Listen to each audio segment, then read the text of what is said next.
Jeg hedder Bitten Guldbjerg, og jeg er teaterlærer. Jeg er på Langelands Efterskole. Jeg hedder Anne, og jeg er efterskolelærer.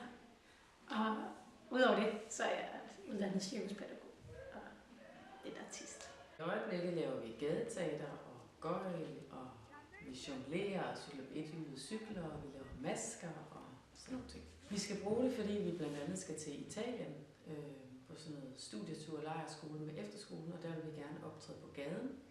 Og så skal vi også til Havnekulturfestival inde i Odense, og måske tager vi forbi Svendborg og laver nogle ting på gaden der. Vi arbejder med 4 grunddiscipliner i cirkus, som er vigtigt, eller som i hvert fald er forskellige, vil jeg sige. Vi har arbejdet med jonglering, vi har arbejdet med akrobatik, og så har vi arbejdet med balance, og deriblandt slackline og ethjulet cykel, som 3 og 4 disciplin. Lige nu er vi lige færdige med maskerne, som vi har lavet af kunst. Og nu skal vi til at finde ud af, hvad er det så for nogle karakterer, de der masker skal have. Hvad skal de gøre, hvad skal de sige, og hvordan skal de samarbejde med det. Og vi laver noget, der hedder Buffon-teater, som er sådan en fransk teatertradition.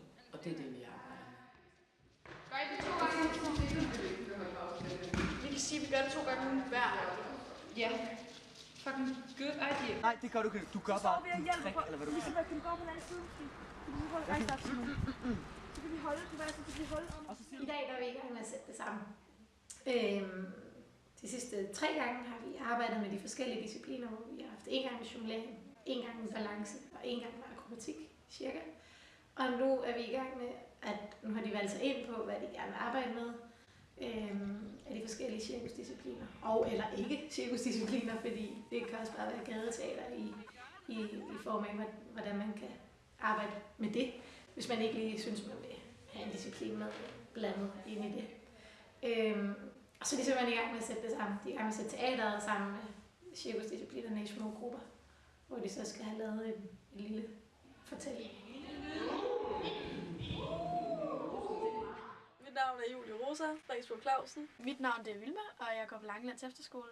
Jeg valgte at starte på teater, fordi at jeg altid godt har kunne lide at sådan lave teater og sådan udfordre mig selv lidt ved at stille mig op på en scene. Jeg valgte at starte på teater, fordi at det er noget, jeg virkelig brænder for. Det er noget, jeg synes er fedt. Vores tur til Lombardiet, den skal vi bruge til at udfolde os kreativt og prøve at gøre det i offentligheden, fordi det kan være meget anderledes, end det er foran mennesker, man kender. Og så lige så på teaterlinjen, der skal vi prøve at gå ud iblandt mennesker og afprøve nogle grænser over for dem. Jeg tror, det bliver rigtig spændende, og jeg glæder mig rigtig meget til det. Jeg tror, det her kommer til at blive en god oplevelse.